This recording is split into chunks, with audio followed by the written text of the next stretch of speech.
नमस्कार, आप देख रहे हैं पब्लिक 24 इंडिया। पब्लिक 24 इंडिया में आप सभी का स्वागत है। मैं हूं खिलावन प्रजापति। आइए नजर डालते हैं इस खास खबर। ग्राम पंचायत सरकार की प्रत्याशी पुष्पा सिंह के विचार और मुद्दे जाने जैसा देखें। नमस्कार, मेरा नाम पुष्पा सिंह है। यस। और कौन सी ग्राम पंचायत है आपकी? मेरी ग्राम पंचायत सड़कर है। ग्राम पंचायत सड़कर।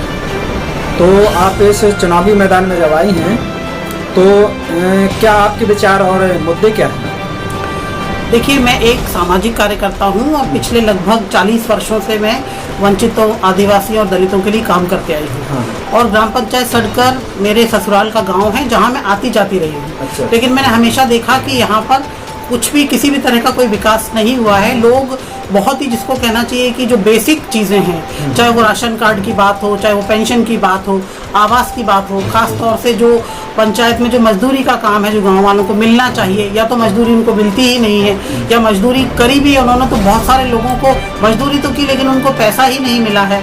सड़क बेहाल है, लोगों को पानी पीने को नहीं मिल रहा है, बिजली नहीं है। तो बेसिक चीज़ें हैं ना, जिसको कि हम हमारा संविधान भी कहता है कि वो हर आदमी के जीवन जीने का अधिकार है।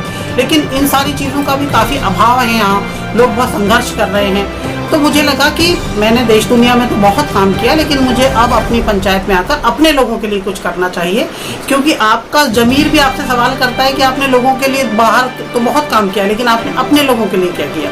इसी निश्चय के साथ मैं अब यहाँ पर आई हूँ और मैं यहाँ के लोगों के लिए, जो भगवान ने मुझे, ईश्वर ने जो मुझे बुद्धि दिया है, ज्ञान दिया है, मैं उसका उपयोग करके अपनी पंचायत का विकास करना चाहती हूँ। लोगों को उनके हक, अधिकार और न्याय दिलाना चाहती हूँ। अच्छा, ये चुनावी मैदान में आने से पहले आपकी विचारधारा थी कि ये कब से सोच थी आपकी? देखिए, ये सोच मेरी, चूंकि मैंने आपको जैसा कि बताया कि मैं सामाजिक कार्यकर्ता हूँ, इसलिए मेरी नज़र हमेशा, मैं जहाँ भी जाती हूँ हमेशा इन मुद्दों पर रहती है। पर चूंकि मेरे ससुराल का गांव है और मैं यहाँ पर आती जाती रहती हूँ, तो ये विचार मेरे मन में निरंतर चल रहे थे। लेकिन मैं यहाँ से इस तरह से काम शुरू करूँ, ये विचार मुझे पिछले लगभग 3 साल पहले आया था। ये कोविड के पहले भी, तब मैंने सोचा था कि मैं यहाँ पर आऊँगी और मैं यहाँ काम की शुरुआत करूँगी। और मेरे लिए एक अच्छा मौका है कि यहाँ पर अभी महिला सरपंच पद का जो सीट है, तो मुझे लगा कि एक अच्छा मौका है और इसीलिए मैं यहाँ से सरपंच पद के लिए खड़ी हूँ। आपकी शैक्षणिक योग्यता क्या है लगभग? मेरी शैक्षणिक योग्यता है MA, LLB, आयुर्वेद रत्न, स्वास्थ्य एवं पोषण विशेषज्ञ, योग एवं प्राकृतिक चिकित्सा। मैं पत्रकार भी हूँ। अच्छा। और काफ़ी सारा, क्योंकि मुझे पढ़ने का बहुत ज़्यादा शौक है और इसके साथ साथ चूँकि मैं एक सामाजिक कार्यकर्ता हूँ, तो मुझे हमेशा लगता है कि लोगों को कभी भी, किसी भी समय, किसी भी चीज़ की ज़रूरत पड़ सकती है, तो हम अपने ज्ञान से कम हम उनकी मदद कर सकते हैं, उनको सही लोगों तक पहुँचा सकते हैं। और मैं ख़ासतौर से एक ट्रेनर भी हूँ, काउंसलर भी हूँ। अच्छा। तो काफ़ी आपकी योग्यता तो काफ़ी है, लेकिन अभी वर्तमान में कार्य कौन सा कर रहे थे? देखिए, वर्तमान में मैं सामाजिक कार्यकर्ता हूँ। वर्तमान में मैं पिछले कई सालों से पंच सरपंचों को प्रशिक्षण देने का काम, खास तौर से जो घरेलू हिंसा कानूनों पर प्रशिक्षण देने का काम, हेल्थ डिपार्टमेंट के साथ में उनको जो है आशा कार्यकर्ता, सुपरवाइजर्स, उनको प्रशिक्षण देने का काम, काउंसलिंग का काम, इस तरह के काम मैं लगातार करती आई हूँ। मैं लोगों के बीच में हमेशा से उनकी मदद करती हूँ। उनके लिए जो भी हो सकता है वो मैं कार्य निरंतर करती चली आ रही हूँ। अच्छा, ये जितने आपने जो मुद्दे बताए, आप क्या ये 100% हैं जो आप ये पूरे कार्य वादे पूरे करेंगे आप?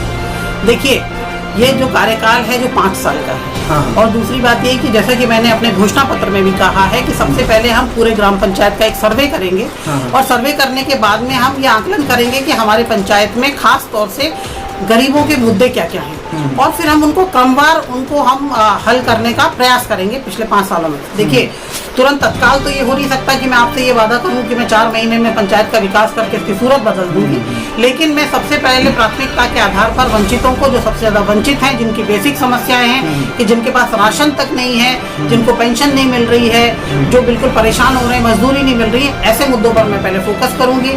साथ ही साथ गाँव में शिक्षा का, लगभग पिछले 50 सालों से यहाँ पर सिर्फ 5वीं क्लास तक की स्कूल है। तो खास तौर से लड़कियों की शिक्षा, लड़कियों को लोग डर के कारण, भय के कारण बाहर नहीं भेज पाते हैं, तो शिक्षा का मुद्दा भी है। तो चाहे वो शिक्षा की बात हो, स्कूल की बात हो, हाई स्कूल की बात हो, हाई सेकेंडरी की बात हो, या यहाँ पर जैसे कि सड़कर पंचायत में जो जमुनिया गांव है वहाँ पर आज तक रोड नहीं बना है।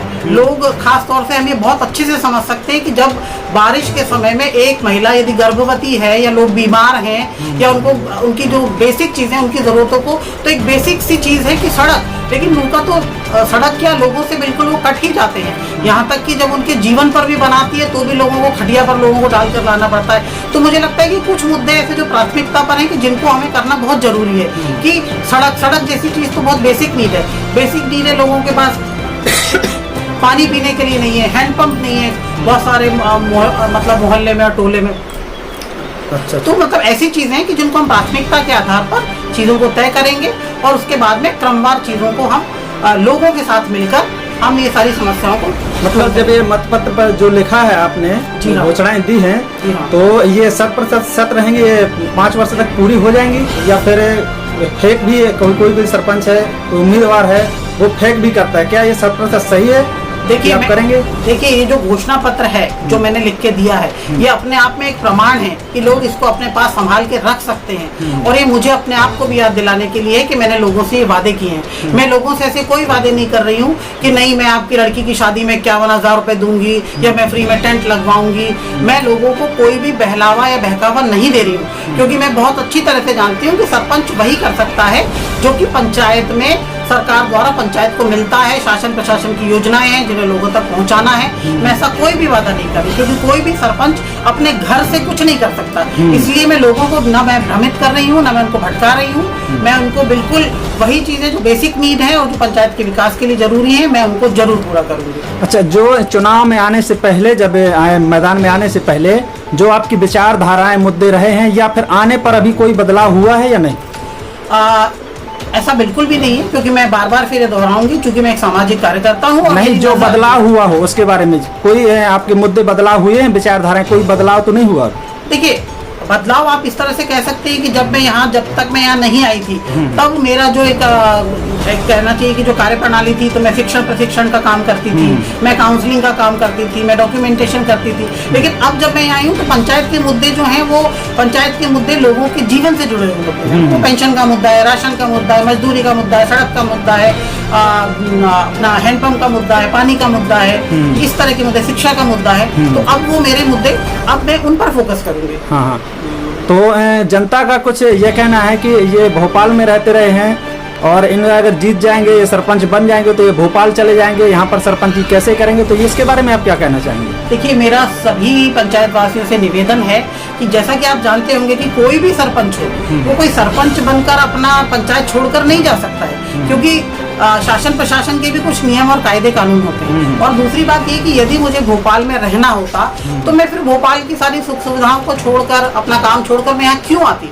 मैं यहाँ आई ही इसलिए हूँ कि मैं अब अपने पंचायत का, अपने गाँव का विकास करना चाहती हूँ।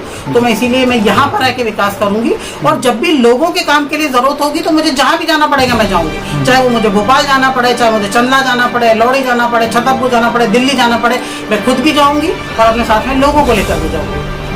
ठीक, धन्यवाद।